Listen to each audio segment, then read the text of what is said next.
está? Feliz año. Igualmente. Que vaya bien.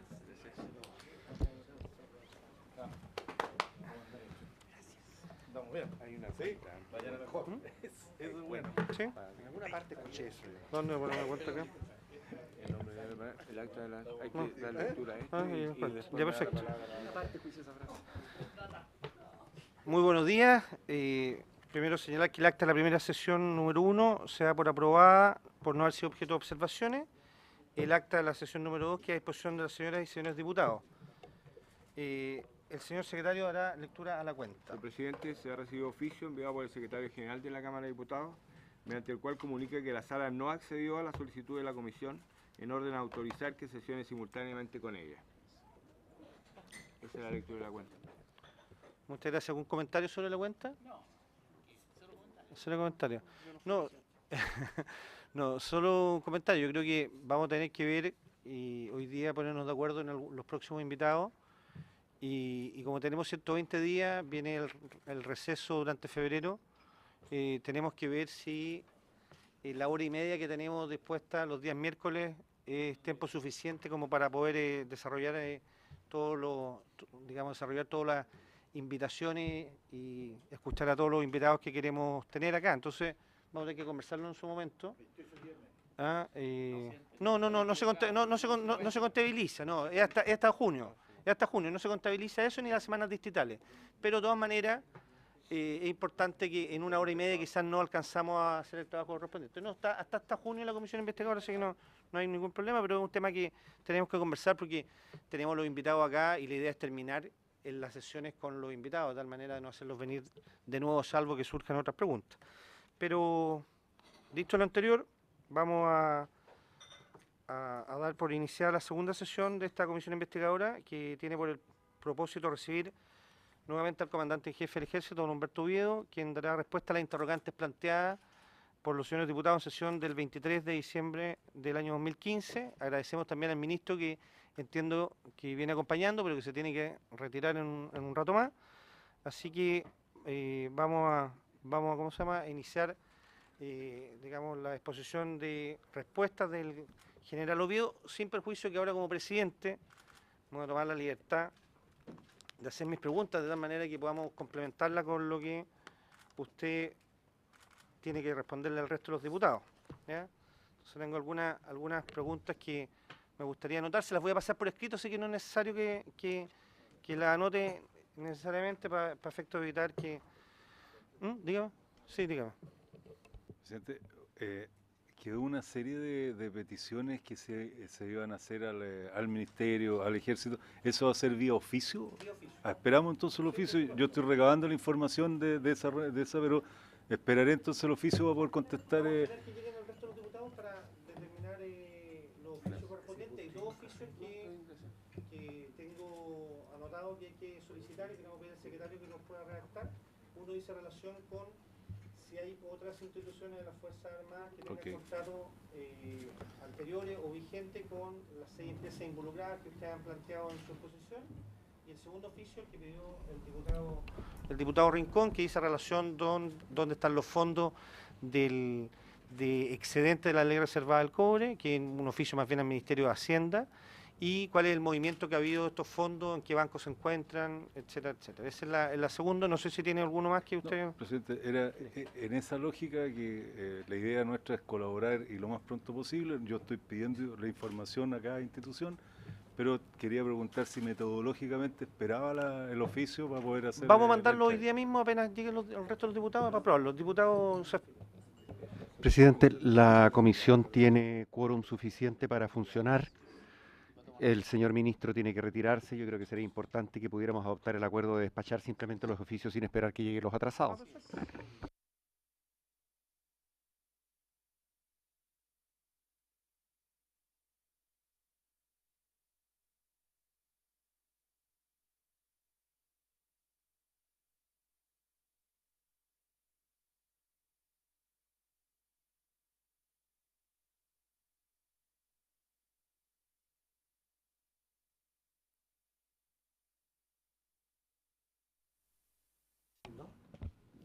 Que con ese mismo oficio que habíamos solicitado tener claridad también, porque no basta solo con saber si es que son proveedores o no son proveedores, sino tener, ojalá, información acerca de los contratos que tienen Por supuesto. esa rama de las Fuerzas Armadas que tuvieran vínculos con estas empresas que han sido cuestionadas. Por supuesto, no O sea, en sé, el eso fondo, es lo el que detalle. hemos planteado. Eso es lo que hemos planteado, los contratos del año 2010 a la fecha de las distintas instituciones posibles con estas 6 empresas relacionadas que planteó el ministro el otro día. Entonces, tomamos el acuerdo de inmediato. Acordado. General, tengo 10 preguntas, las voy a hacer sin contexto porque ya creo que se planteó la semana pasada el contexto. Y quiero partir con la primera. Dice, el sumario administrativo del Ejército y también la Fiscalía investigan facturas fraudulentas desde el año 2011 en adelante. Entonces la pregunta que surge es si hay algún antecedente que se posea en el Ejército para determinar si los hechos ilícitos provienen de años anteriores y desde qué fecha. Porque las investigaciones, y de hecho nuestra comisión está facultada para investigar del 2011 para adelante, pero quiero saber si hay algún antecedente que nos permita remitirnos hacia atrás en esta situación. Segundo, es qué departamentos o en qué departamento o división del Ejército se producen estos hechos ilícitos. Usted lo explicó el otro día, pero me gustaría que quedara bien preciso cuáles son las instituciones y cuáles son las dependencias jerárquicas. Tercero, en la sesión pasada usted señaló que había controles insuficientes para prevenir estos hechos. ¿En qué unidades o divisiones debió haber el control adecuado y no lo hubo? Esa es una pregunta que yo quiero que nos pueda responder así con claridad. Cuarto, ¿de quién depende el comando apoyo de la fuerza? Jerárquicamente el general que ha estado a cargo, porque por lo menos lo que yo he revisado son generales que han estado a cargo. ¿Dependen del comandante en jefe del Ejército? Es una pregunta, me imagino que todos dependen, pero si jerárquicamente dentro del organigrama dependen del comandante en jefe del Ejército. 5, que es una información que quizás no nos pueda dar de inmediato, pero lo vamos a pedir por oficio, es quién eran los generales a cargo del Comando Apoyo de la Fuerza, de la División de Mantenimiento y el oficial a cargo de Tesorería, desde el año 2008 en adelante. Eso me imagino que no tiene... ¿no? Sí, quiero pedirla del 2008, pero para que nos envíen la información. Sexto, si tenía el Ejército una matriz de riesgo que incluyera los riesgos y controles asociados a los fondos de la ley reservada. Si existía esta matriz y, lógicamente, en caso de existir, si nos pueden enviar esa matriz, lo solicitamos por oficio si así lo acuerda nuestra comisión. La séptima pregunta es si realizó auditoría la Contraloría del Ejército en los fondos de la ley reservada desde el 2008 a la fecha, cuántas y en qué organismo y qué recomendaciones hizo. La octava es el año 2011, ya lo preguntó el diputado Chile, pero me gustaría reiterarlo. El año 2011 hay un informe del coronel de inteligencia Cantalops que señala que 2 de los procesados, el suboficial González y la sargento Simonowicz, debían ser separados de la división de mantenimiento. Entonces, ¿sabe usted? Yo sé que usted asumió con posterioridad como comandante en jefe, pero ¿sabe por qué no se ejecutó esa recomendación que hace este coronel de inteligencia?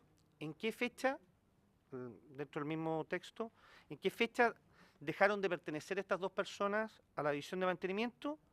Y la pregunta es si dejaron de pertenecer a la división de mantenimiento el día que los procesaron y que quedaron detenidos. La novena pregunta es, usted ha señalado que el Ejército denunció este caso en abril del 2014, y ha quedado plasmado también en la exposición que usted hizo.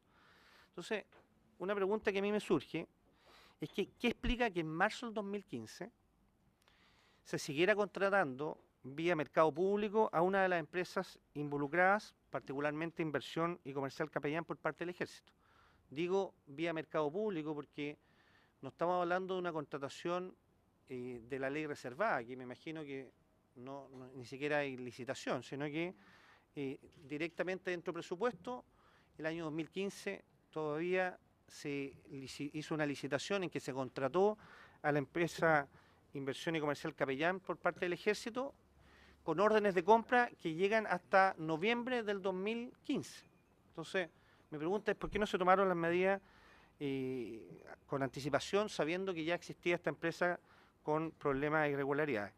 Y lo último, que usted lo planteó y lo planteó el ministro, pero me gustaría también tener los datos para información de toda la comisión, es por qué pasaron casi 2 años para sacar a las empresas involucradas del registro de contratistas. ¿Ya? Esas son las preguntas para el general, se las paso por escrito para que las tenga ahí. No.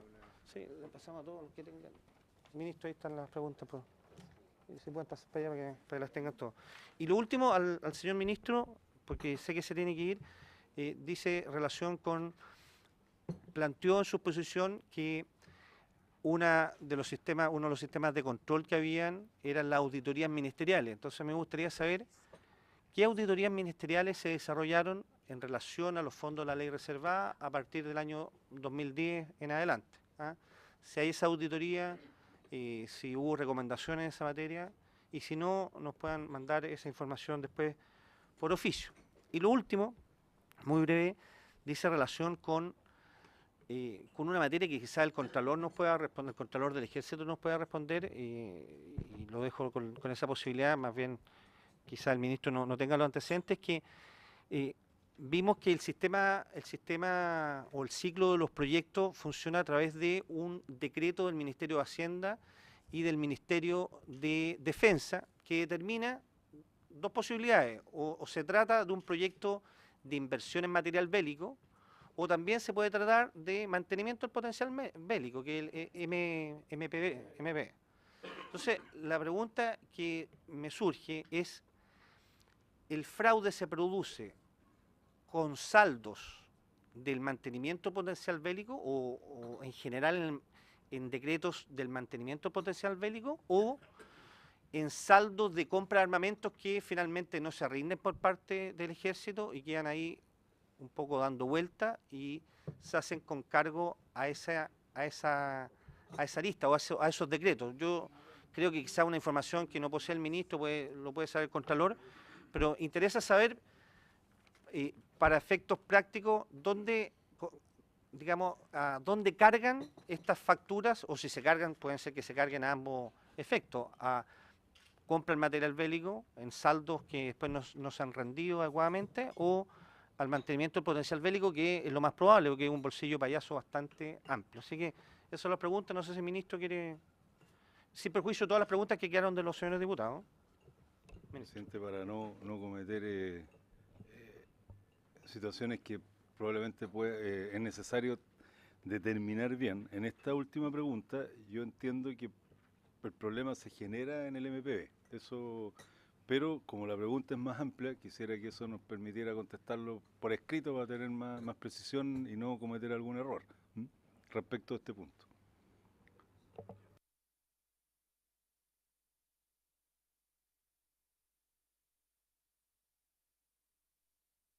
Eso se lo voy a mandar todo por oficio, con todos los antecedentes de las auditorías, medidas tomadas, si existieron o no, todo eso tengo que pedirlo.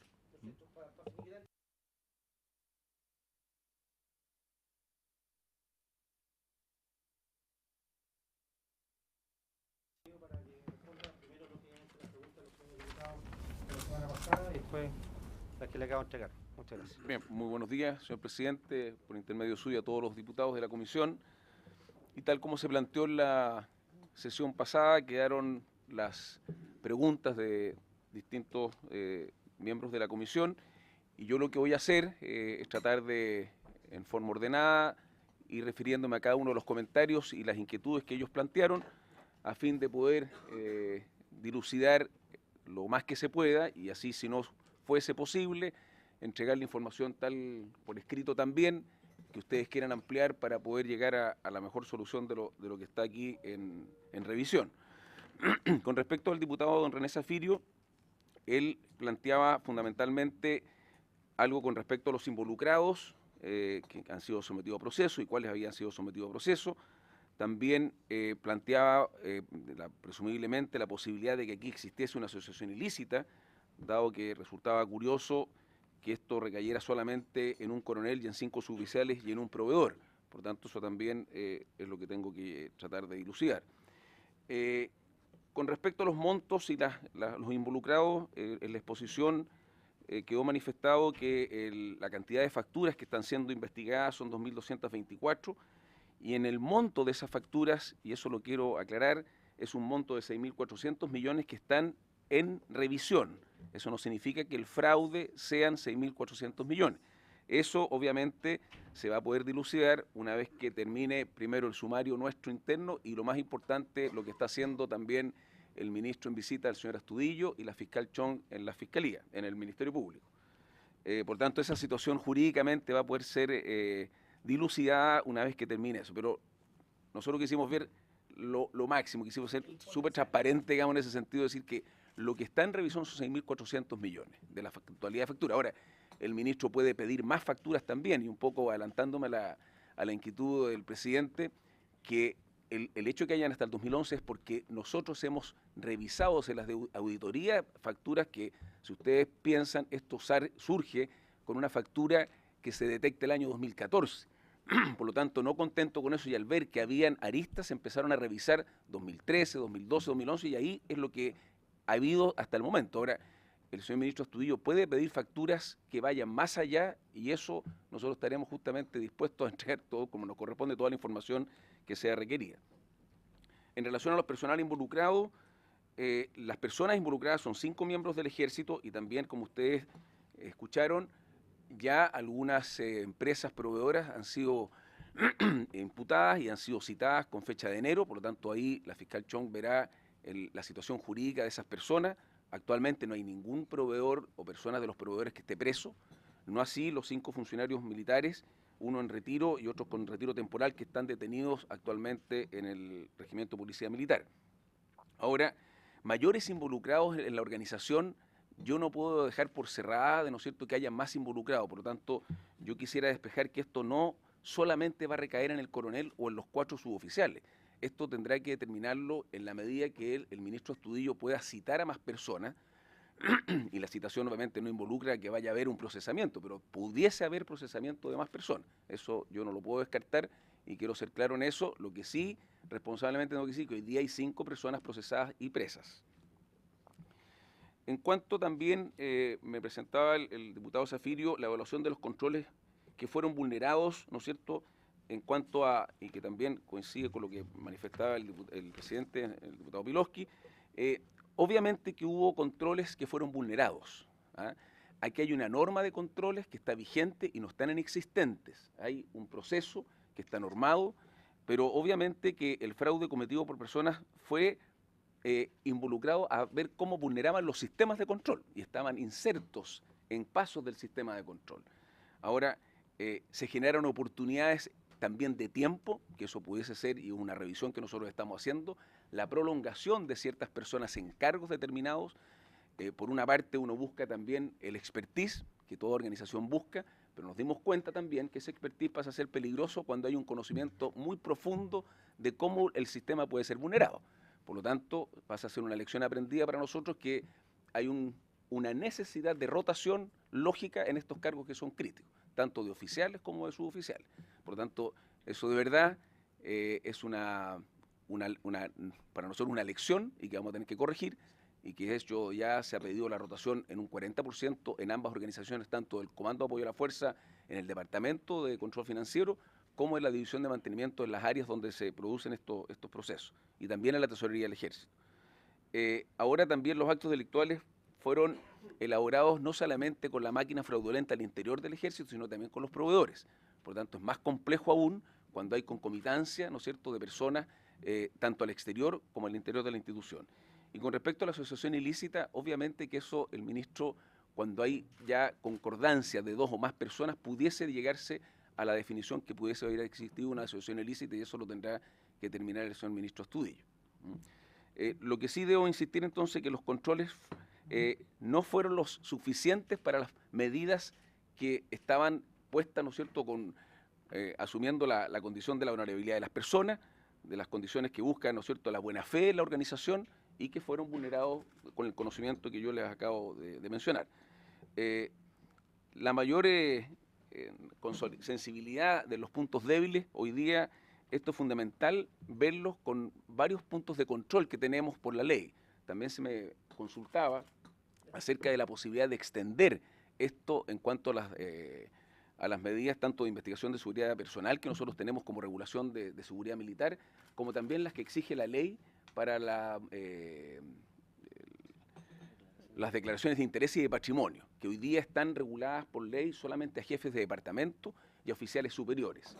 Por lo tanto, sabemos que viene una ampliación de la ley que va a poder permitir extender esto a más personas, y también nosotros, si eso no fuese posible, pasarlo a personal más subordinado, creemos que la investigación de seguridad de personal que existe en el Ejército puede ser aún más rigurosa y obviamente cumplirla con todos los requisitos que tiene. Yo les puedo dejar, si es necesario, el formato para que ustedes vean que una investigación de seguridad personal tiene incluso elementos que tienen que dar cuenta de lo financiero, del comportamiento en cuanto a la honorabilidad de la persona, con informe del asistente social. Por lo tanto, creemos que ahí hay un elemento de control que es perfectible y que podría suplir esas brechas si es que la ley no nos permite de generar condiciones a personal subalterno.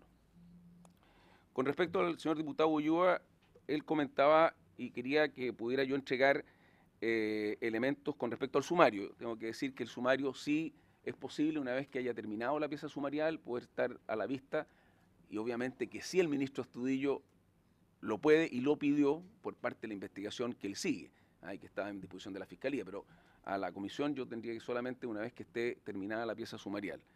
Con respecto a la inquietud de la Inspectoría General del Ejército, la Inspectoría General del Ejército se crea en enero de 1973 y tuvo modificaciones. Él planteaba de que las modificaciones pudieran haber afectado la capacidad de control, especialmente por el grado, dado que antiguamente el inspector general era un general de división. Hoy día el contralor, que es la derivación de la inspectoría, es un general de brigada o de división. No es que sea eso, no está por norma que sea un general de brigada. Lo que sí tengo que aclarar es que el contralor del Ejército opera por delegación del comandante en jefe. O sea, cuando va, las contralorías van por delegación del comandante en jefe, y es una organización que está radicada en la estructura, ¿no es cierto?, directa de la comandancia en jefe. Ahora, también debo recalcar que la Inspectoría General del Ejército, que funcionó desde el año 73 hasta el año 2004, tenía una amplitud de controles que estimamos hoy día, y especialmente con las modificaciones que hemos hecho en la Contraloría, debieran ser más eficientes para los controles de proceso y procesos contables. Porque lo que es operacional, es decir, la capacidad operativa del Ejército, hoy día lo tiene el Comando de Operaciones Terrestres. Es decir, es una organización que está al mando de un general de división que se dedica exclusivamente a la operacionalidad de la institución para que el Ejército esté disponible para la función defensa o de operaciones distintas a la guerra. Y por otro lado, la Contraloría se va a radicar en un funcionamiento más a los procesos, ¿no es cierto?, normativos y procesos de gestión institucional. Por lo tanto, estimamos debiera eso funcionar de mejor forma. Ahora, yo no cierro, y la inquietud que plantea el diputado Ulloa, de que el grado muchas veces también influye. Y por lo tanto, no está cerrado a que el contralor pueda ser un general de la máxima graduación que sea un general de división, porque puede ayudar, ¿no es cierto?, al impacto que tiene cuando hay una Contraloría en una determinada unidad. Con respecto a las inquietudes que presentaba el señor diputado Asbun, presenta varios comentarios, algunos con respecto a los proveedores que han estado cuestionados, y eso ya se mencionó aquí, que van a haber oficios solicitando a las instituciones con respecto a sus vinculaciones o posibles vinculaciones con distintas instituciones. El personal sensible, que lo que mencionaba recientemente, a poder ampliar las declaraciones patrimoniales o declaraciones de interés a fin de facilitar el proceso de fiscalización. Eso ya nosotros lo estamos estudiando, con la modificación de la ley vamos a ver que se amplíe. Si no es posible llegar al mínimo de un clase que esté en algo, creemos que la investigación de seguridad personal debiese ser el instrumento para poder ayudar en eso. Con respecto a las situaciones de los proveedores involucrados y que presentan situaciones contractuales vigentes, y que también puedo adelantar una pregunta del presidente, el diputado Piloski. Efectivamente, con respecto a la Dirección de Compras Públicas y Contratos Públicos, no nos permite suspender por ley a nosotros del registro de proveedores aquellos que estén en compras públicas. No tiene la institución la facultad de solicitar la eliminación o suspensión de dicha empresa. No así en la lista de proveedores que tiene que ver con la ley de reserva del cobre, que es lo que se hizo. Por lo tanto, una empresa, que en este caso Comercial Capellán, que tiene una relación familiar con otro proveedor, si él está en el registro de compras públicas y accede a una licitación y está con todo lo que corresponde, no tenemos autoridad nosotros para sacarlo y eliminarlo de la compra, digamos. De esa compra, exactamente. tendría que haber otra norma, digamos, y que traspasaran información para poder eliminarlo. Pero eso yo quería... Ahora, en cuanto a la declaración de interés y patrimonio, insisto, la idea es poder ampliarlo, pero también quisiera mencionar que además de la declaración de interés y patrimonio, para poder complementarlo la inquietud del diputado Boone, sin perjuicio de eso, creemos que también un instrumento potente hoy día de control es la incorporación de la unidad de prevención de delitos de lavados y activos, de delitos funcionarios, que tiene directa relación con la unidad de análisis del Ministerio de Hacienda. Eso empezó a operar en el Ejército a partir del mes de noviembre. Es una unidad muy potente que permite dar nombres, empiezan a investigar y pueden generar información útil para poder ver riesgos que tengan que ver con posibles acciones, ¿no es cierto?, ilícitas, o que den dudas al menos que están siendo posibles de ocupar activos más allá de lo que corresponda. En cuanto al proceso de adquisiciones, el proceso de adquisición está normado por reglamento de la Ley 7.144, que fue aprobado por el Decreto Supremo 124 del 2004. Por lo tanto, todo el sistema de compras institucional está normado por esa ley. Y como una medida de ampliación a esto, hemos ordenado, dentro de las 14 medidas de mejoramiento de los procesos, la creación de la división de adquisiciones, que es una división que hoy día va a tener un rango en el alto mando para poder generar una mirada más integradora de todo el proceso de adquisición institucional y que no esté atomizado en distintas organizaciones. Creemos que con eso también vamos a permitir mejorar el ordenamiento y ojalá, y como todos lo deseamos, aminorar las brechas de riesgo en estos aspectos. En cuanto a las eventuales contrataciones de asociaciones de auditorías externas que presentaba como inquietud el diputado Bunsi, lo que ya anunciamos nosotros con la empresa que nos va a auditar proceso al ciclo de vida de los proyectos de ficha de fundamento del gasto o proyecto de ley del cobre, y además la incorporación de un departamento de Contraloría en la Contraloría del Ejército especial para la ley del cobre, sí estimamos que podemos tener capacidad de tenerlo mixto, es decir, con personas institucionales y personas contratadas con expertise en áreas que sean necesario contratar. Con respecto también a una inquietud, y creo que es bueno aclararlo, y que no está como pregunta, pero sí como un comentario, respecto a un mail enviado por el ex general Ureta, y que fue esto dado a conocer mediante un medio electrónico de los medios de comunicación, que es un mail interno institucional que él derivó a destinatarios, ¿no es cierto?, concretos en el Ejército. Puedo indicar que efectivamente eso contiene, y así lo declaró el Ejército en una declaración pública, contiene acciones y opiniones personales de él. Debo aclarar que el espíritu de clarificar las acciones que él lo plantea en ese mail de la División de Mantenimiento, diciendo de que su unidad no ha sido parte de estos fraudes o acciones maliciosas. Es una opinión de él.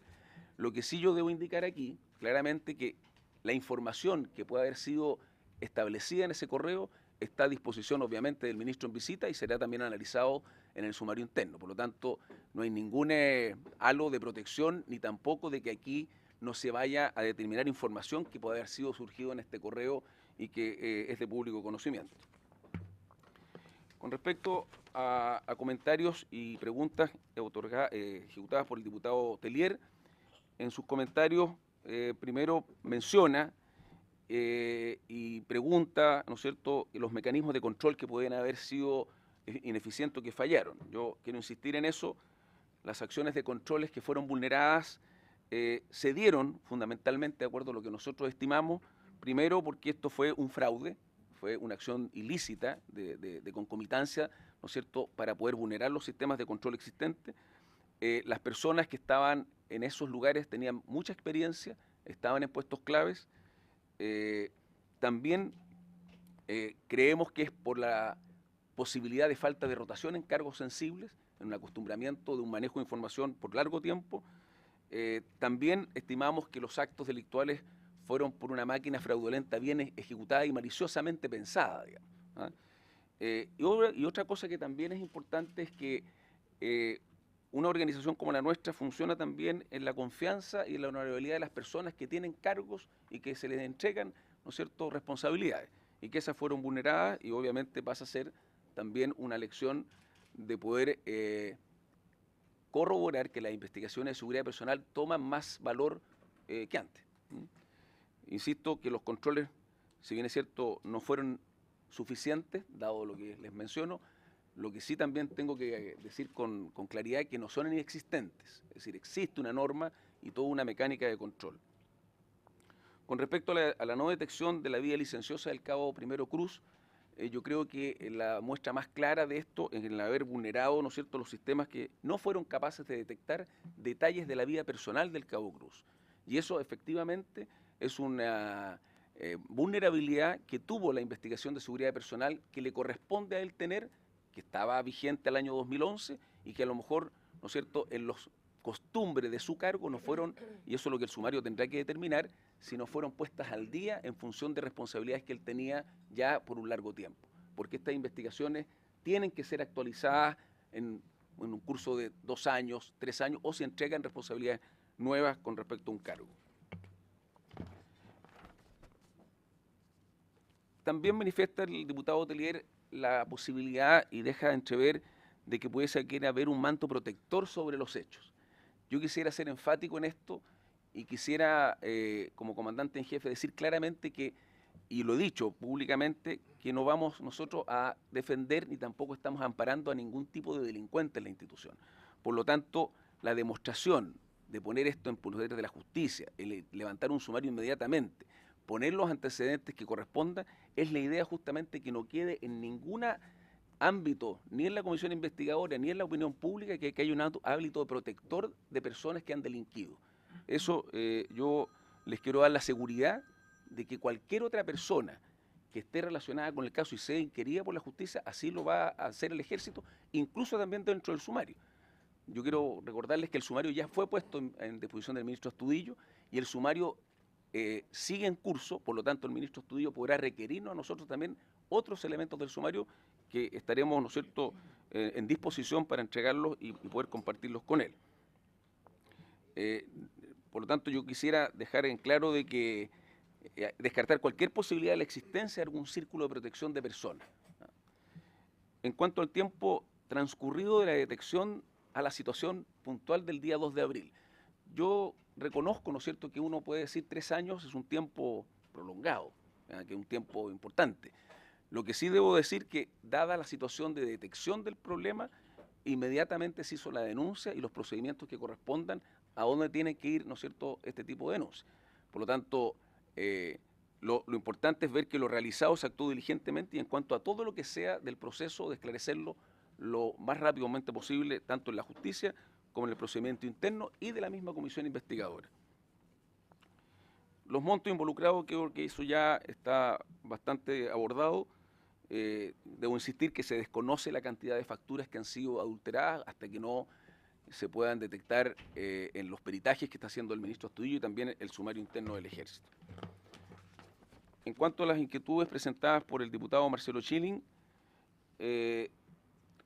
presento un comentario que tiene que ver primero con el Código de Justicia Militar. El señor ministro de Defensa ya dio a conocer lo anterior, que eso es un proyecto que está en trabajo, el Ejército participa de él, participa fundamentalmente y muy activamente con su auditor, por lo tanto es un tema que escapa a lo que corresponde a esta comisión. Lo que sí, y es una pregunta que también está duplicada en el presidente de la comisión, el diputado Piloski, con respecto a la denuncia del coronel Cantayop en una investigación preliminar de seguridad, que no tuvo, y manifiesta el diputado Chilling, los efectos prácticos y se contradice o que asegura que el Ejército apenas conoció esta anomalía, emprendió las acciones y no habría sucedido con la denuncia o el informe del coronel Cantayop.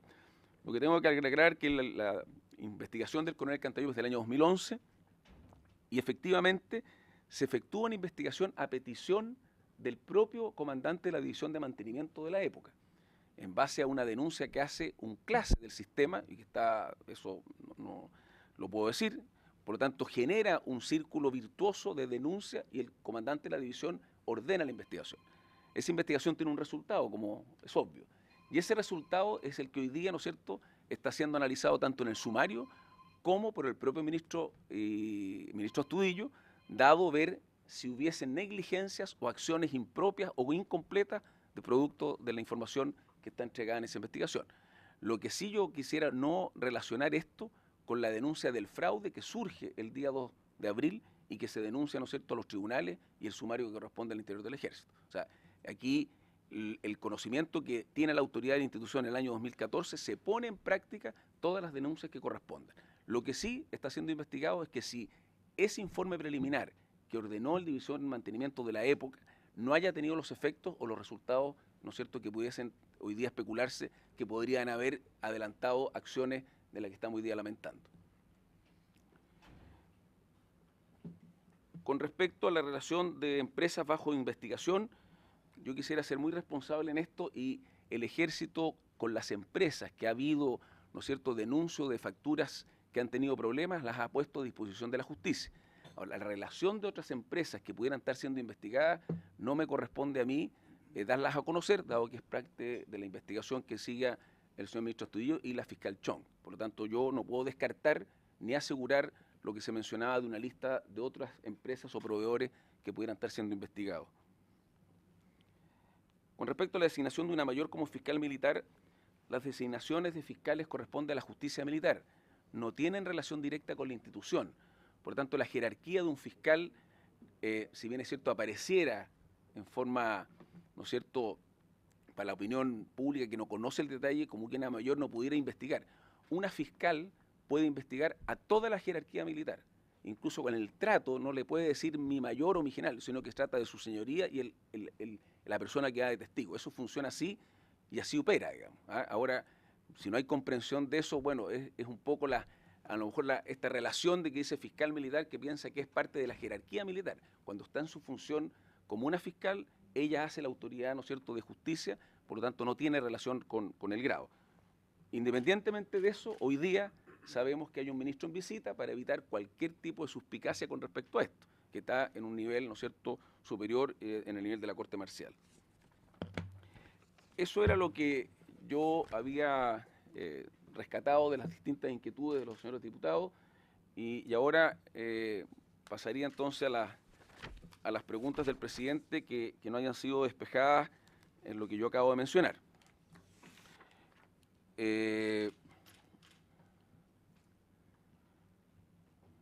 Con respecto al sumario y el tiempo en el cual se ha puesto como meta investigar, el sumario, tal como lo dije y también se entregó los antecedentes al ministro Astudillo, no se limitó al 2014, fue más atrás. Es porque en las auditorías se encontraron antecedentes hasta esa fecha, ¿no es cierto?, de facturas que han tenido problemas o se sospechaba que hubiesen acciones impropias y así se comprobaron hasta el 2011. No está cerrado que pudiesen haber más y puedan investigarse más atrás conforme lo permita la ley y el ámbito administrativo. ¿En qué departamento o divisiones del Ejército se produce lo ilícito? Se producen fundamentalmente, tal como yo manifesté en la exposición, en el ámbito del Comando de Apoyo a la Fuerza, en el DEPAF o del Departamento de Administración Financiera y también en oficinas que puedan tener relación con la división de mantenimiento, que eso se está investigando y hay que esclarecerlo en lo que es la investigación. Y también producto de la aprobación o no aprobación de factura en la tesorería del Ejército. O sea, hay dos entes en el Comando de Apoyo a la Fuerza y en la tesorería del Ejército. Y cuando digo el Comando de Apoyo a la Fuerza, en su derivación del Departamento de Control Financiero y la división de mantenimiento que depende del Comando de Apoyo a la Fuerza. Ahora, el Comando de Apoyo a la Fuerza como estructura de función matriz depende de la comandancia en jefe, es decir, depende del comandante en jefe, a través del jefe de Estado Mayor, que también es una entidad coordinadora, pero las funciones matrices dependen del comandante en jefe.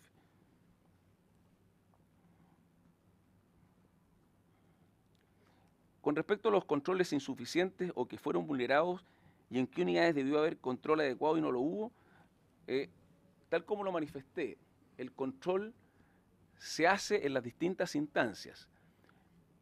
Quisiera yo manifestar que a lo mejor un control insuficiente o que pudiese el día de mañana presumiblemente mencionarse como inadecuado fue las investigaciones de seguridad personal que podrían haber hecho en distintas oficinas los comandantes respectivos con respecto a su personal. Eso es un área.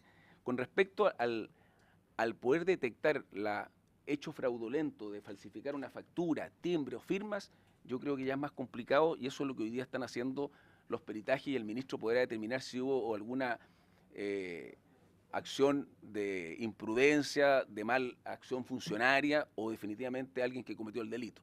Pero el poder detectar eso efectivamente nos costó el tiempo que transcurrió, 3 años, digamos. pero fue detectado y eso creo que es importante también destacarlo. Los generales a cargo del Comando de Apoyo a la Fuerza, División Mantenimiento y oficial a cargo de la Tesorería, eso va a ser entregado con una relación para no entorpecer, para no perder el detalle de un nombre que pueda venir del año 2008 y no tenerlo hoy día aquí a la vista.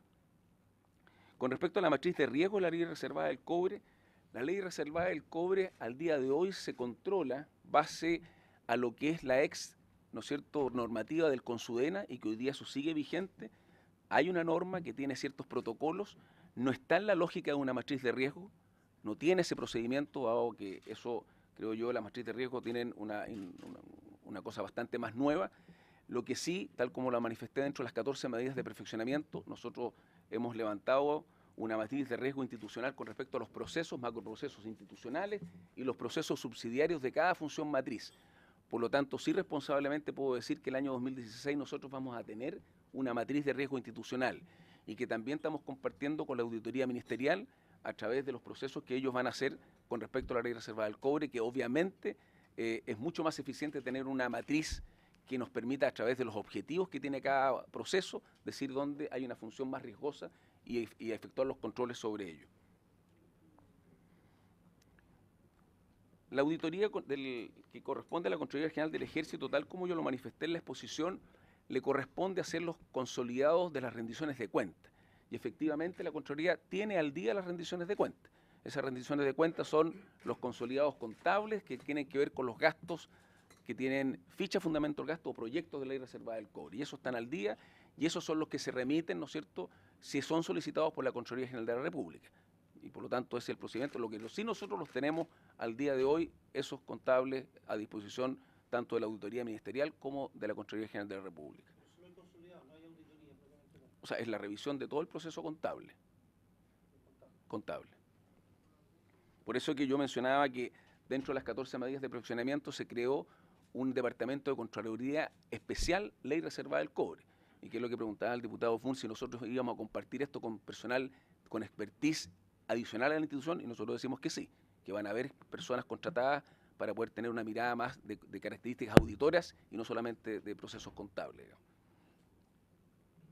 Con respecto al informe del coronel Cantayov, ya espero poder haber entregado todos los antecedentes. ¿A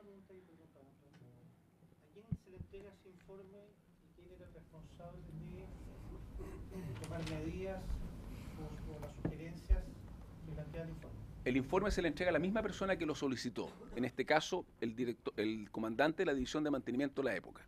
Él solicita la investigación, por lo tanto el coronel Cantayov reporta a esa misma persona sus conclusiones y recomendaciones. ¿Cuando dice el comandante, el general a cargo? El general a cargo de la División de Mantenimiento.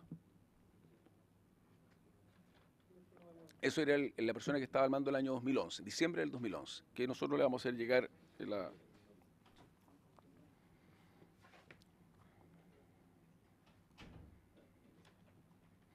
Con respecto al...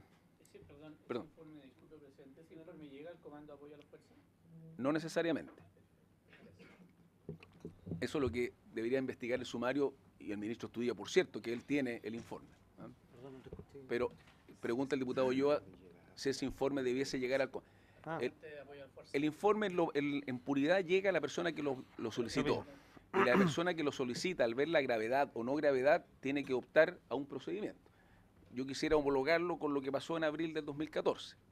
Hay una denuncia de un fraude o explícito de una factura que está con una suplantación de firma. La autoridad de la tesorería le da cuenta a la autoridad, ¿no es cierto?, de ese departamento. Y ese departamento, en este caso, división, el CAF, ordena de inmediato un sumario y lo pone a disposición de la Fiscalía Militar. Y por lo tanto el comandante en jefe obviamente toma conocimiento de ese procedimiento. Quiero poner las dos cosas en paralelo, digamos. Con respecto a las empresas involucradas, ley del cobre, que pasaron prácticamente 1 año y medio no saliendo del registro, inicialmente nosotros con los procedimientos que la justicia dice mientras no estén involucradas las empresas en un caso que tengan, ¿no es cierto?, una sanción, no habría motivo para eliminarlas del registro.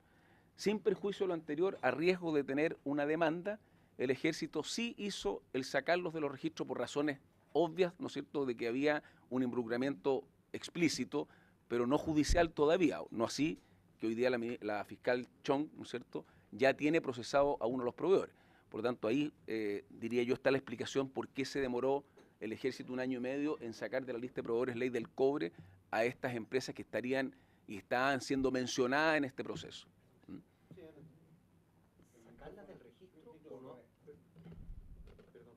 ¿Sacarlas del registro o simplemente no adjudicarle propuestas? O sea, al eliminarla del registro no tiene ninguna posibilidad de hacer nada con ley reservada del cobre. A costa, tal como digo, de poder tener, y que de hecho hay procesos, ¿no es cierto?, de denuncias con respecto a eso, digamos. Pero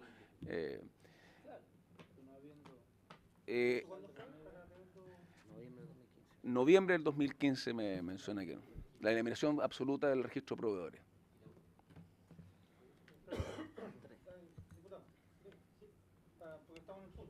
Sí, pero la última factura que emitió la empresa anterior a la eliminación del registro, ¿de qué fecha fue? Que tienen que ver con ley del cobre, esas facturas son las que están siendo investigadas. No tengo la fecha exacta cuál podría haber sido la última, que tenga que ver con respecto a procesos de compra ley del cobre.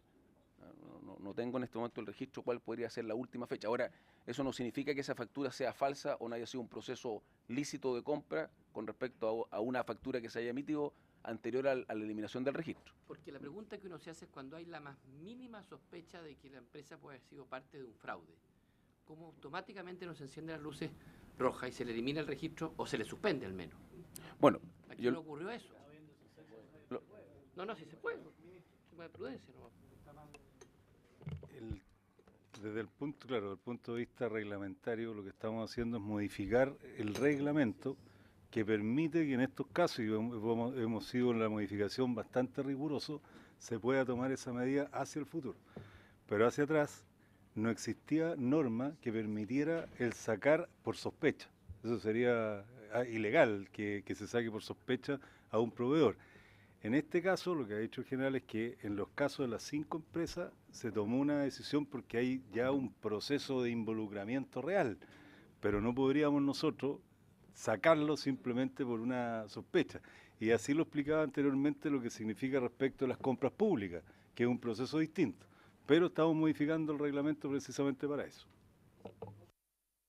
Deja seguir el orden para terminar y después hacemos la ronda de preguntas porque tengo hartas dudas también yo. Sí. El diputado Zafiro está anotado. Sí, la última. Yo con eso doy por terminado la respuesta en función de su requerimiento.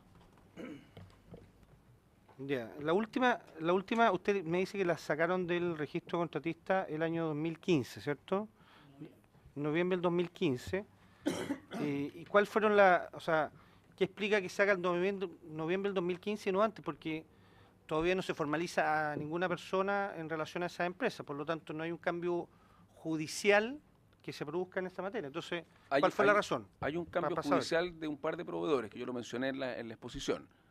Que hay uno que ya está con proceso y hay uno que está incluso citado ahora en enero a la Fiscalía para formalizarlo, sí.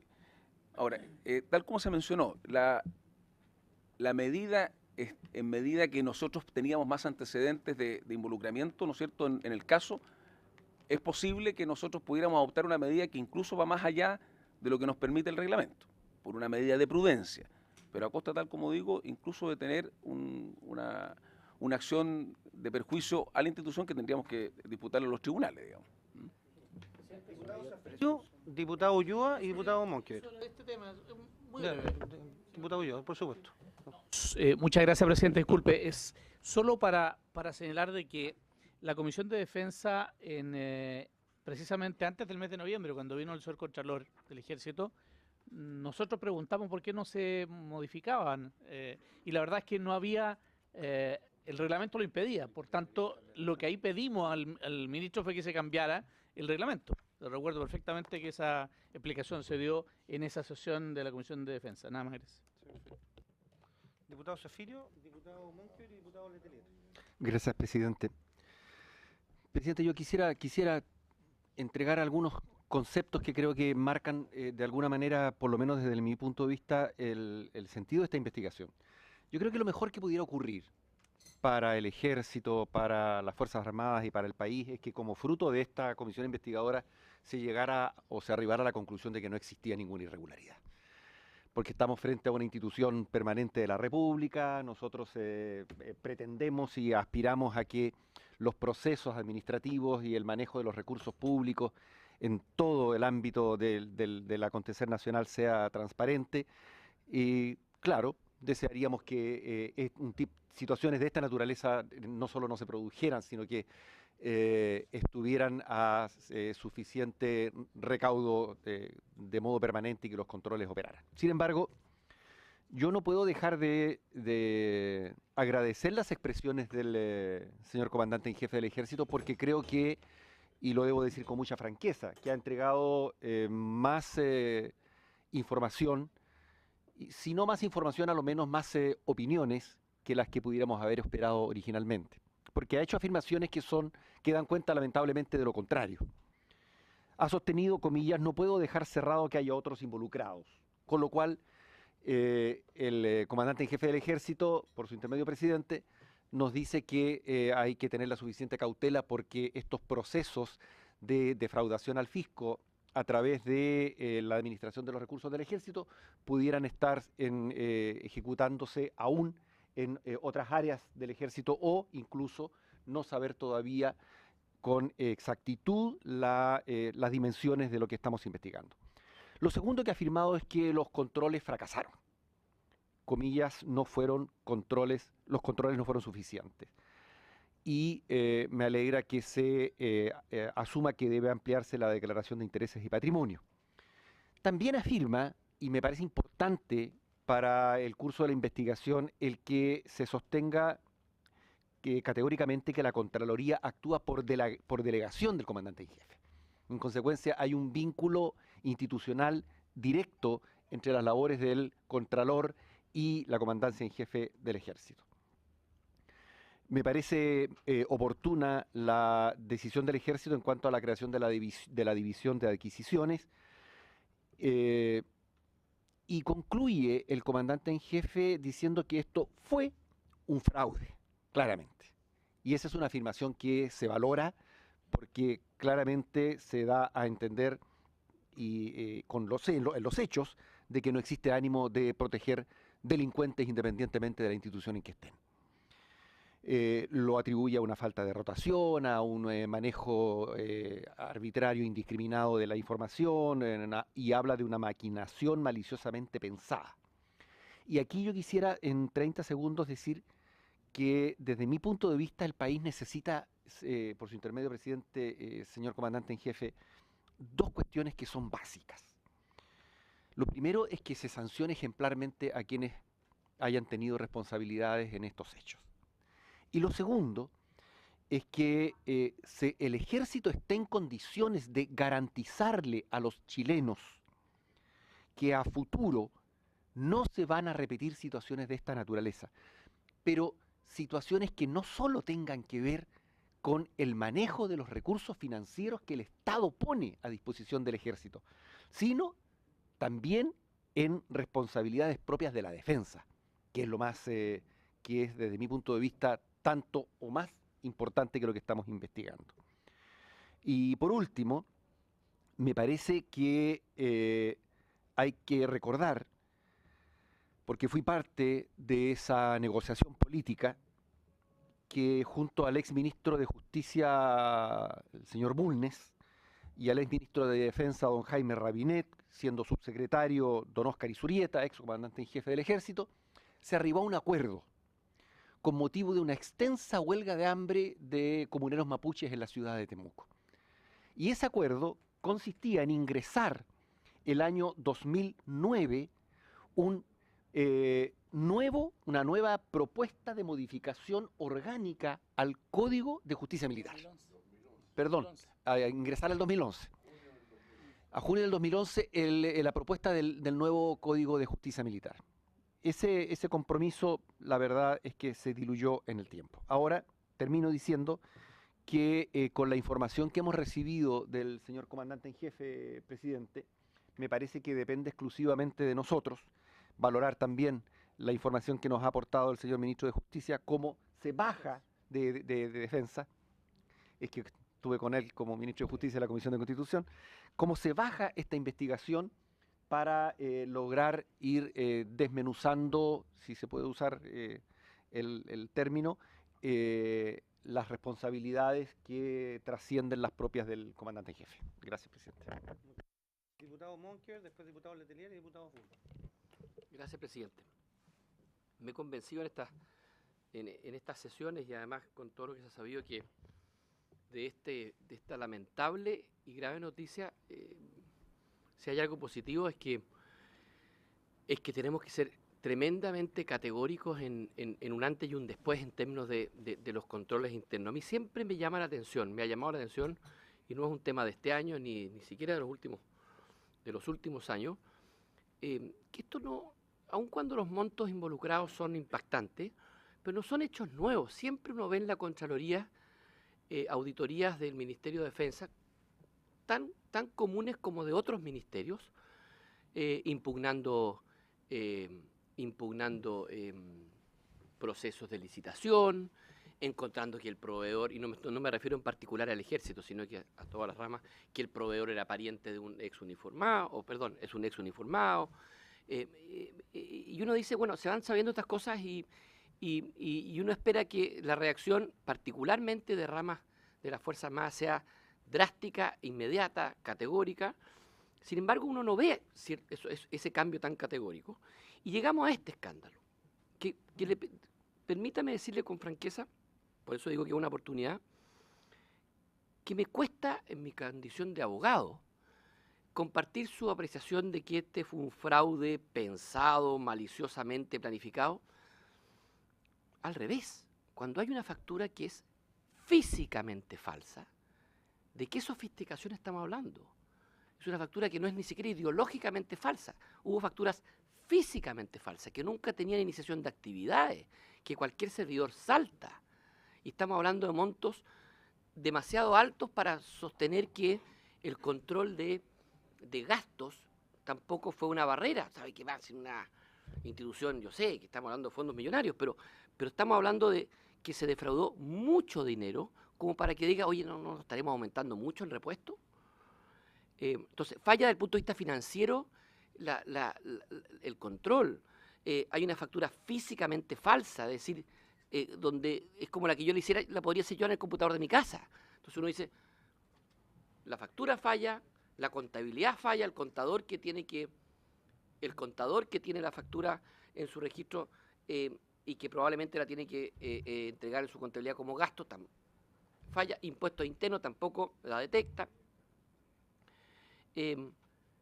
Quien nace como uno de los artífices de esto, como aquí se dijo, una persona que iba al casino a diario.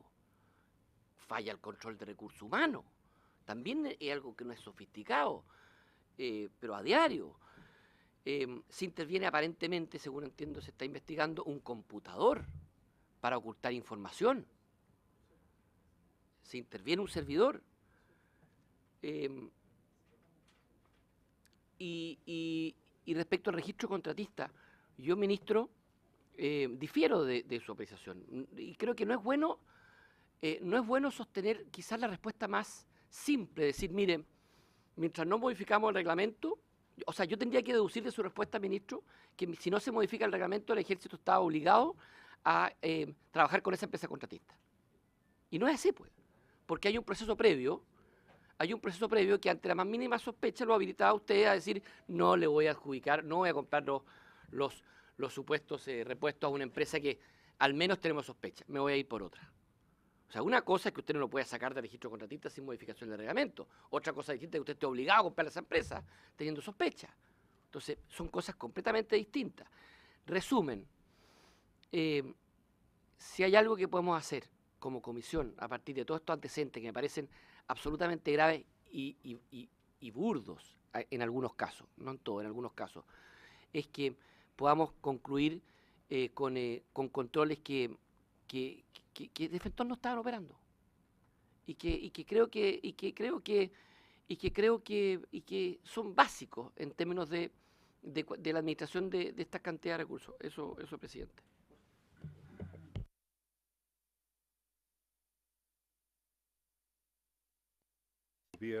Pero dos cosas que creo que son importantes. Uno puede tener una apreciación como abogado, yo soy abogado también y puedo tener una apreciación.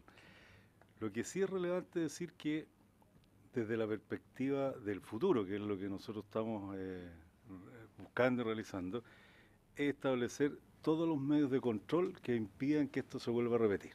Y eso ha sido tarea desde el Ministerio, desde la Comandancia en Jefe del Ejército, en las demás instituciones. Y en relación a lo que ha pasado hacia atrás, todo lo que nosotros podemos decir está en un proceso de análisis especulativo, porque el que tiene el antecedente finalmente es el ministro o la fiscal que está investigando. Pero finalmente lo que esperamos es que ese resultado sea lo más drástico posible para evitar que la situación esta se repita y los responsables se les aplique todas las sanciones que correspondan. Y respecto de la situación del reglamento, quiero decir que no es el ministerio quien decide si se hace o no se hace, hay una norma que le corresponde en este caso a la institución. Pero nosotros desde un comienzo lo planteamos mucho a la institución de que era necesario establecer un criterio a riesgo de la situación que se pueda producir hacia el futuro, pero era importante tomar la decisión.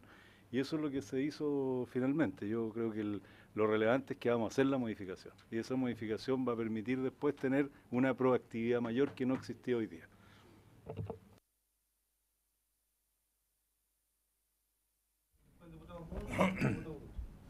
Sí, presidente, yo creo que tenemos siempre digo que a partir de estas crisis existen las oportunidades.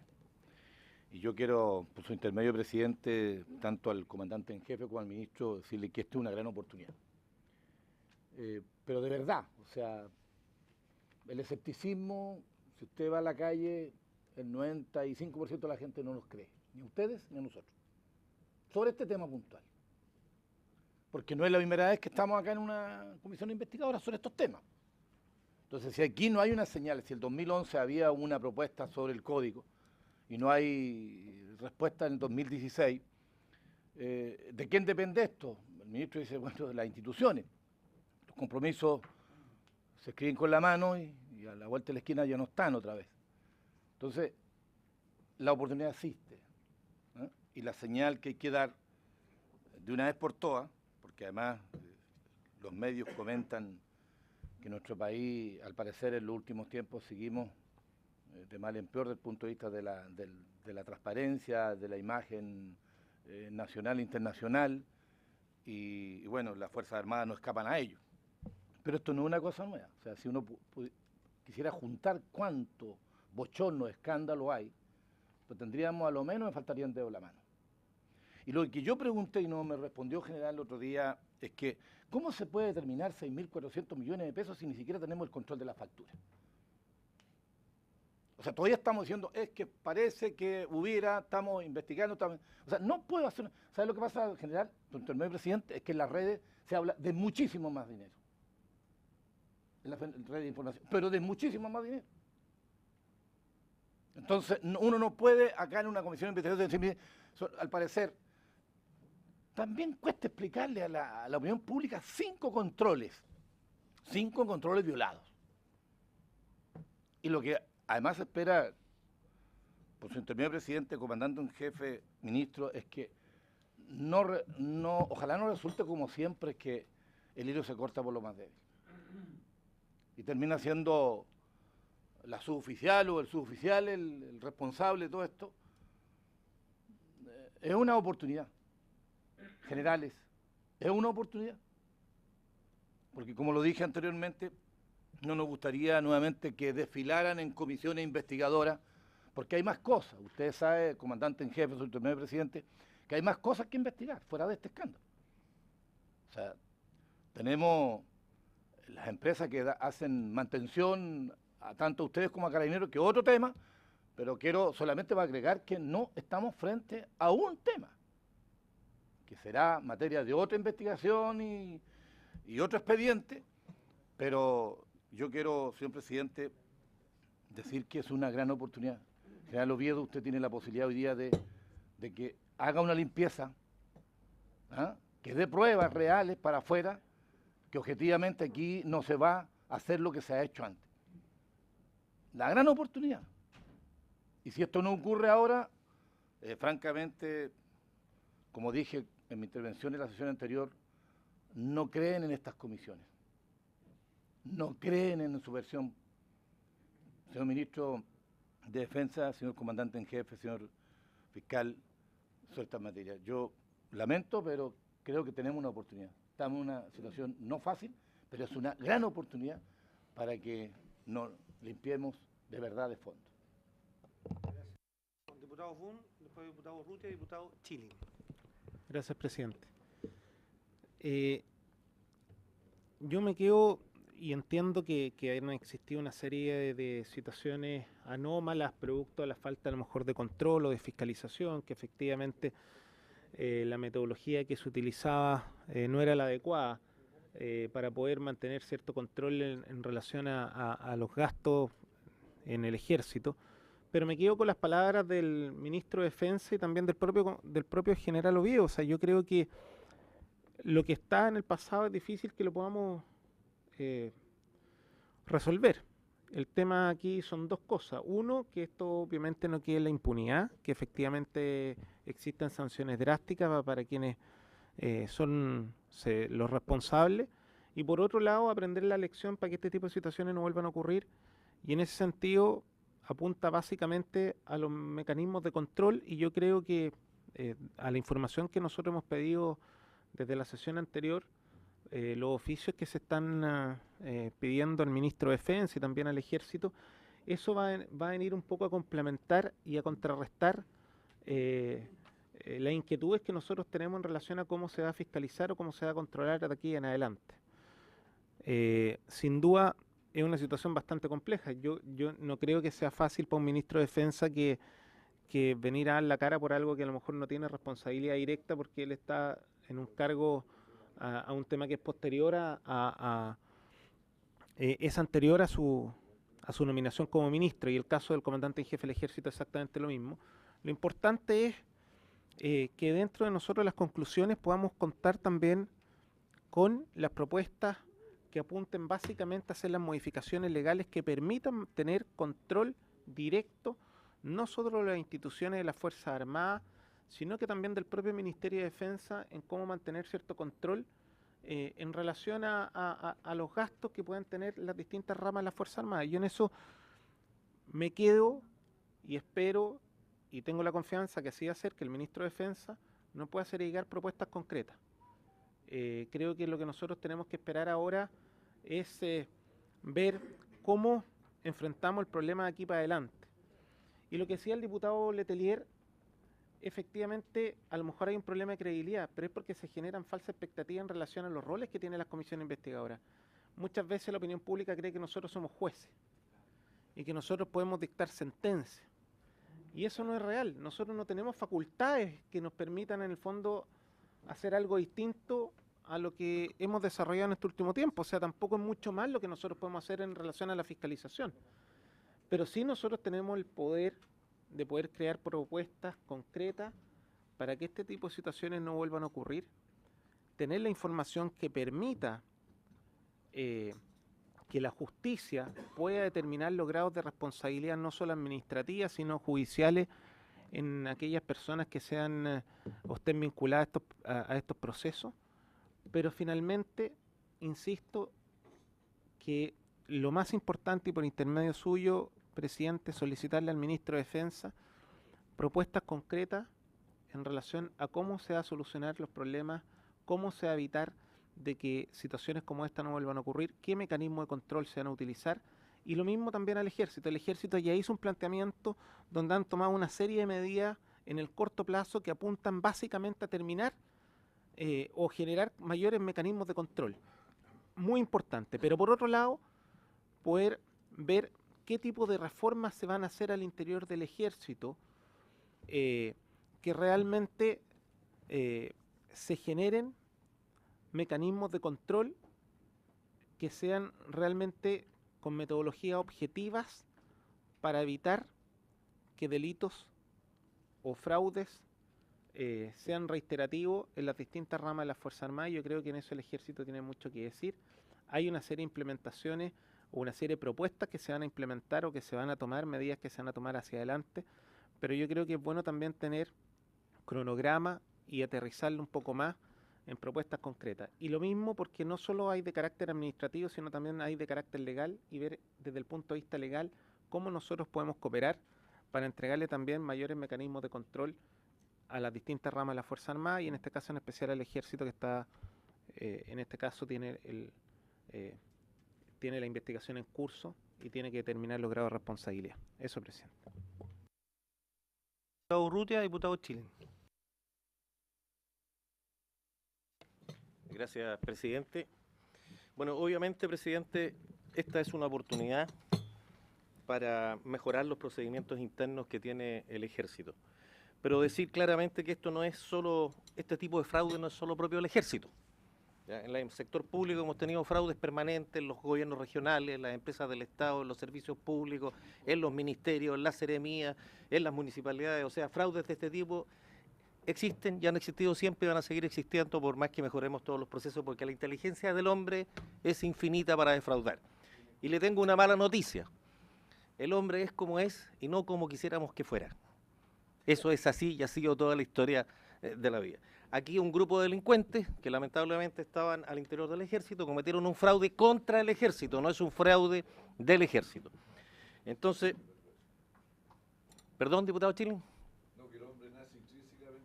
No, el hombre, yo dije otra cosa, diputado Chile. El hombre es como es, no como quisiéramos que fuera. Y lamentablemente aquí tuvimos un grupo de personas que, a pesar de los procesos de selección que hay en el Ejército y todo lo demás, vieron una forma ilícita para enriquecerse, y eso ocurre y ha ocurrido siempre, no solo en el Ejército, sino que en toda la administración pública. Así que no me gustaría estigmatizar una institución permanente que requiere todo nuestro aprecio y que necesita prestigio, que es como el Ejército de Chile. Por el contrario, yo creo que de los 40.000 hombres que tiene a su mando general o comandante en jefe, hay 3 o 4 que están involucrados en un fraude y el resto no son personas que hayan cometido este tipo de delitos. Bueno, que hayan 10, multiplíquelo por 2 si quiere, diputado Letelier. Sobre el tema de las sospechas quisiera detenerme un segundo. Es tremendamente peligroso dejar fuera de una licitación pública o una empresa por una mera sospecha, porque podríamos tener una guerra de sospechas infundadas para matar al competidor o para eliminar a otra persona de la competencia. Se ha dado. Revisen algunas bases de licitación en servicios públicos en que se ha establecido que por mera sospecha en las bases de licitación yo voy a dejar fuera a un competidor. Le aseguro que al día siguiente va a tener una guerra entre las empresas que quieren hacer ofertas por dejar fuera al competidor por secretaría, como se dice. Otra cosa muy distinta es que el reglamento establezca que aquellas empresas que tienen juicios pendientes en la justicia, ¿ya?, no puedan hacer ofertas. Es algo muy distinto o no se puedan recibir las ofertas de esas empresas. Pero basarnos solo en la sospecha para dejar afuera una empresa que a lo mejor tiene todo un historial de entrega y prestación de servicios no me parece prudente ni razonable. Eso, presidente, gracias.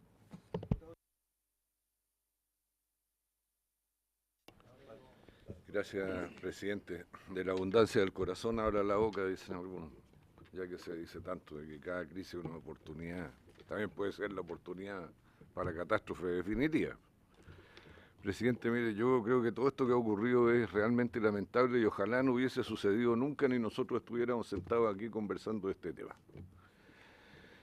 Desgraciadamente el hecho ya ocurrió. Yo creo que las preguntas y las dudas que ha manifestado el diputado Monke son plenamente atendibles y debieran ocupar un buen rato de la comisión en ser contestadas, tanto por ella misma como por las visitas futuras.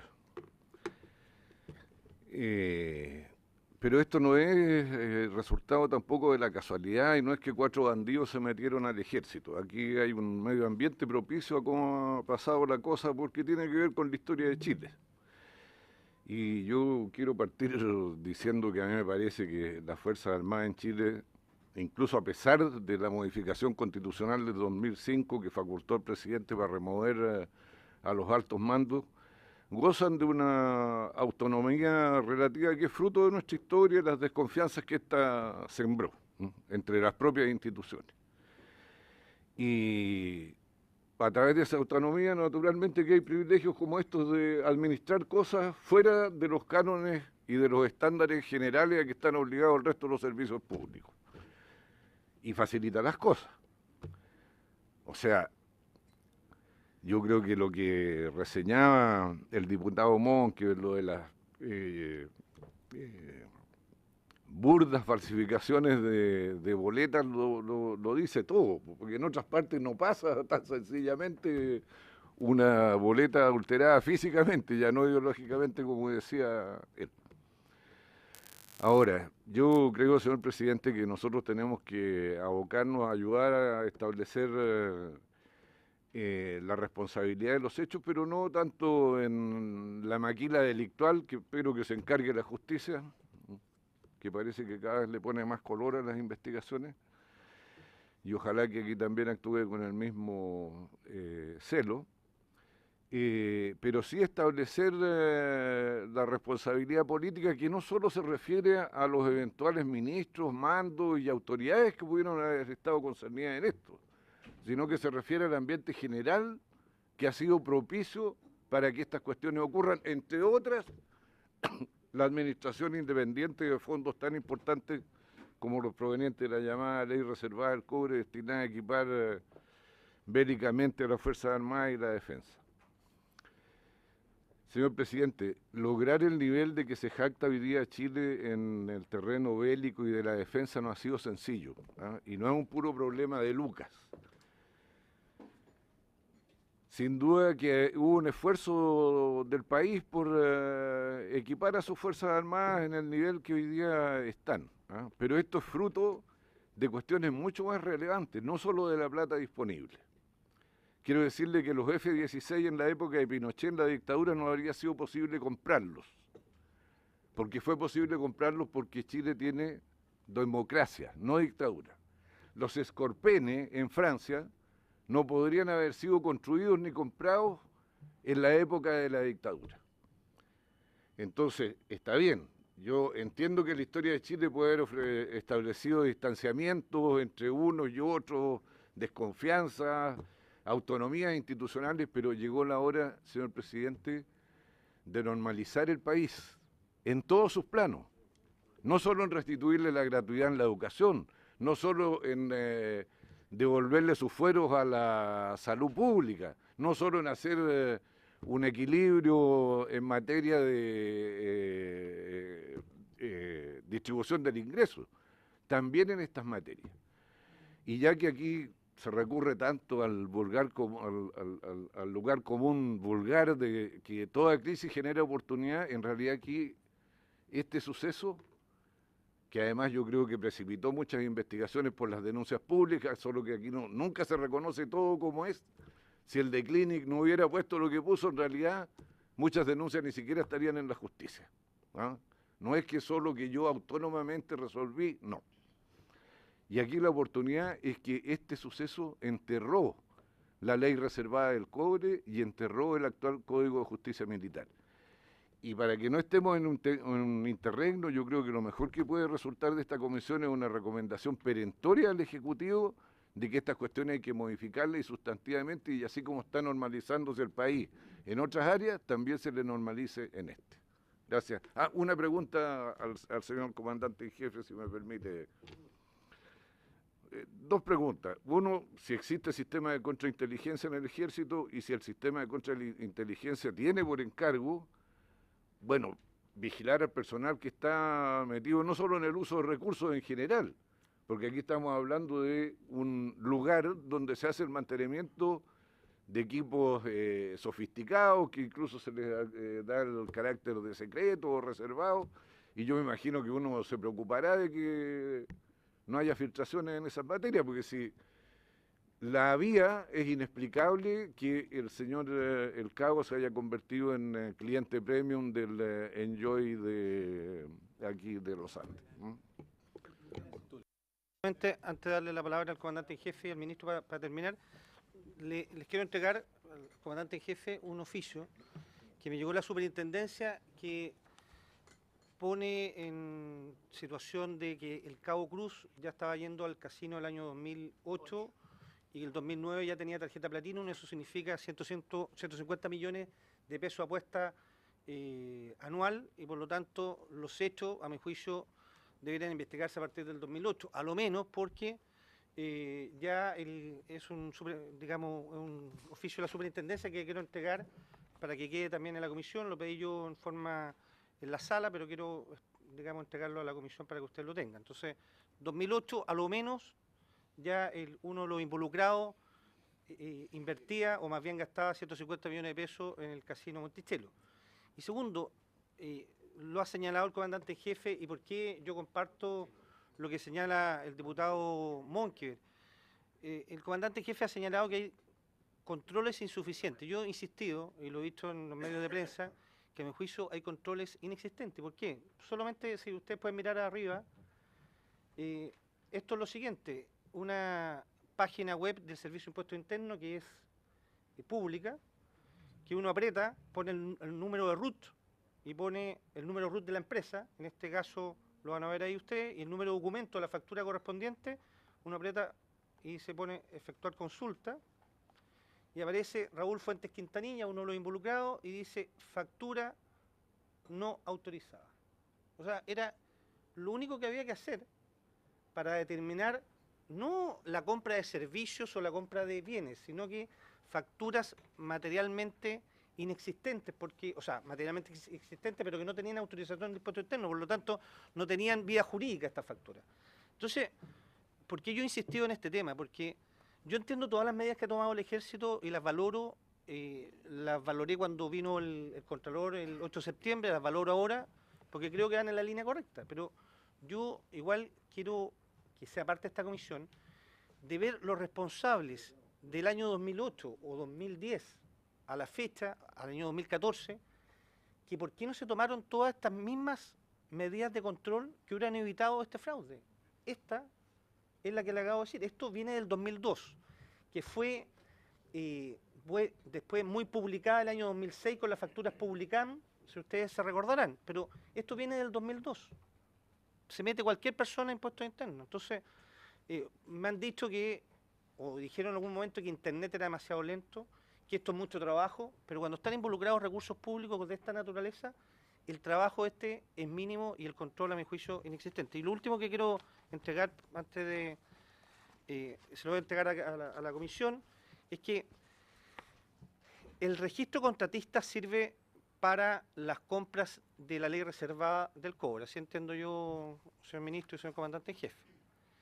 Este registro contratista, y yo le pido por ministro que podamos apurar la modificación, porque nosotros ya nos enteramos de esto en septiembre del año pasado, y pedimos la modificación de tal manera que se puedan eliminar de ese registro contratista. Pero una cuestión distinta es que, sabiendo que hay una empresa con facturas falsas, como son este caso, hagamos una licitación pública con presupuesto, no de la ley reservada, presupuesto normal, y le adjudiquemos. Yo no sé si lo haría alguno de nosotros. Si alguien me entrega facturas falsas, lo tengo determinado, no judicialmente, pero al menos por el sistema que acabamos de decir, yo no entiendo por qué tenemos, y se lo entrego 8 páginas de órdenes de compra a la empresa Inversión y Comercial Capellán para mantención de vehículos que duraron hasta el 30 de noviembre del año 2015. Yo de verdad no lo puedo entender y quiero entregárselo a la comisión porque me parece grave que hayamos seguido contratando con estas empresas, no por la ley reservada, porque me imagino que por la ley reservada, como son contratos directos, no necesitan licitación pública, no había que ser muy vivaz para sostener... ¿Ah? La ley reservada igual tienen que hacer... No son licitaciones, Sí, se hacen licitaciones, eso es lo más importante. Licitaciones privadas, pero tú puedes invitar, licitaciones privadas, y tú puedes invitar, no son licitaciones públicas por ley reservada. Sí, perfecto. Sí, adelante. El micrófono, eso sí. tiene que usar micrófono. Micrófono, sí puede ser. Estamos a 5 minutos al final. Sí, le damos la palabra. 4 minutos. Sí. Buenos días, soy la comandante Macarena Arancibia, soy asesora jurídica a la Contraloría del Ejército. Yo quería hacerle una precisión.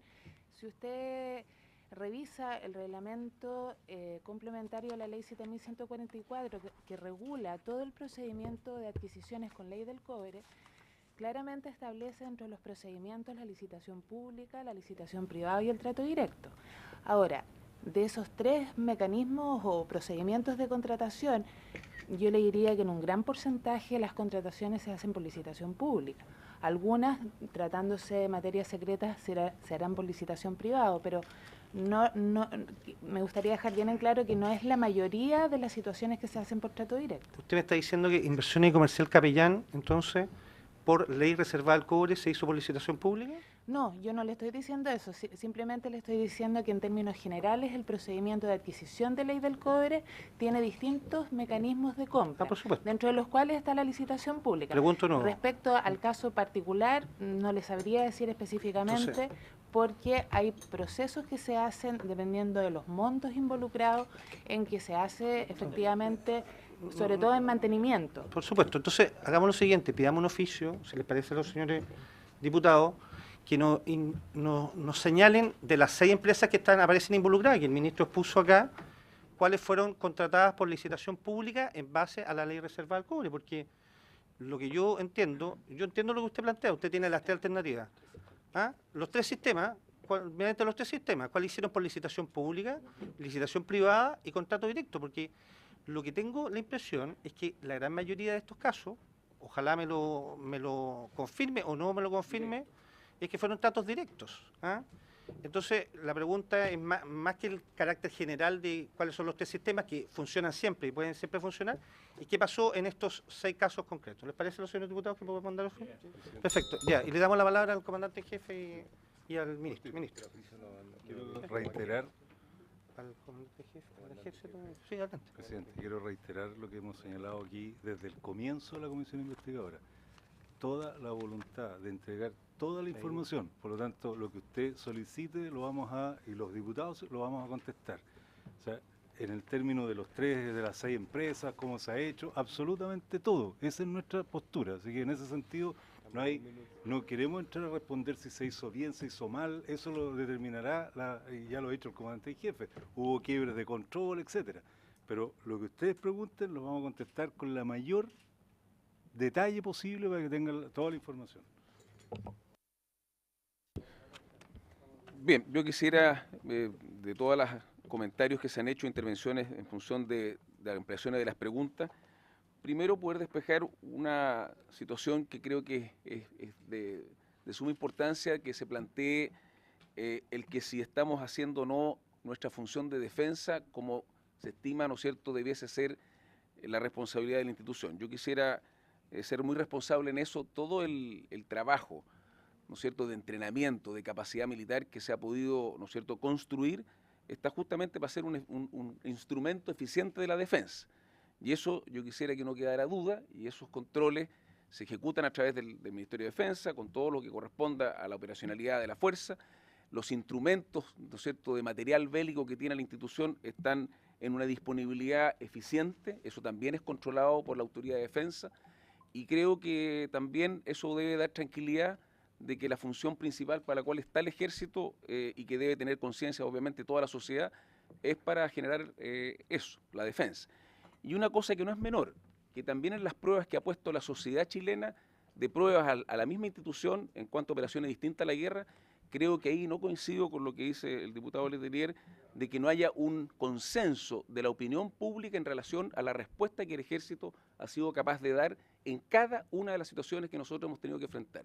Y ahí la sociedad ha sido clara en la respuesta, ¿no es cierto?, de apoyo a la institución en cuanto a su capacidad y eficiencia para poder actuar con todos estos instrumentos que la sociedad pone a disposición. Ahora, ojalá la historia no nos ponga en la prueba de poner las disposiciones de la defensa a prueba, porque nadie quiere eso. Ahora, la gracia de eso es que si nosotros tenemos esa preparación, la disponibilidad y el profesionalismo que hemos demostrado históricamente, es que eso no se ha dado justamente, yo creo, también por la eficiencia que tiene la defensa en Chile.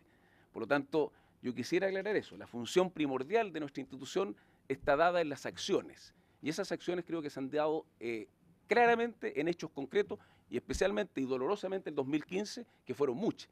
Y yo creo que no hay nadie en la sociedad que no reconozca esa acción de los demás de 40.000 hombres, como se mencionaba, y los más de 30.000 reservistas que han tenido que actuar en distintas instancias, y lo seguiremos haciendo porque es parte de nuestra responsabilidad de la defensa de los chilenos. Ese es parte de nuestro rol. Por lo tanto, yo quiero dejar con fuerza demasiado eso. Y finalmente, solamente decir que en relación a los controles de lo que usted menciona con impuestos internos, efectivamente aparece como de perogrullo que eso hay que hacerlo, digamos. Ahora, no ha sido una costumbre institucional en Chile de que eso se haya hecho por muchos años, es relativamente nuevo, pero no estaba en el reglamento, ¿no es cierto?, que nosotros tenemos de control de facturas que dice el reglamento del Consudena. Por lo tanto, efectivamente no estaba. Yo no puedo desconocer eso. No existe como norma el control en impuestos internos. Sí, a partir de noviembre del 2015 es un instrumento de control hoy día en impuestos internos. Yo quisiera también que pensar que en la institución, no sé, en cada una donde ustedes trabajan, nosotros partimos de la confiabilidad de que nadie está en la institución para falsificar facturas. Por lo tanto, obviamente a lo mejor cometimos una ingenuidad de no haber estado con este procedimiento anteriormente. Hoy día lo tenemos. Es una lección aprendida dura, triste, digamos. Pero nosotros confiamos en la honorabilidad de las personas que no estaban para falsificar facturas. Y también quisiera decir que hoy día la falsificación, difiero con el diputado Monkever, no es solamente fotocopiar una factura así simple. Hoy día hay procedimientos que falsifican y hay billetes, dólares, hoy día operando en los mercados con una sofisticación increíble, digamos. Por lo tanto, yo creo que es más serio y espero que el ministro Astudillo logre identificar todos esos azaristas y tal como dice el ministro, nosotros no vamos a escatimar esfuerzos en entregar todos los antecedentes, porque no se merece el ejército una actitud de personas que hayan enlodado el prestigio de la institución. Y yo como responsable del ejército soy quien debe respetar, ¿no es cierto?, y restituir esa confianza en ustedes, en la ciudadanía. O sea, por lo tanto, yo quiero reiterar la tranquilidad para que cualquier arista que ustedes estimen que hay que dilucidar, la haremos con toda la fuerza que corresponde. Muchas gracias. Comisión, si me autorizan para determinar los próximos invitados, lo conversamos y me facultan, ¿acordado? Habiéndose cumplido el objeto de la sesión, esta se levanta. Muchas gracias a todos.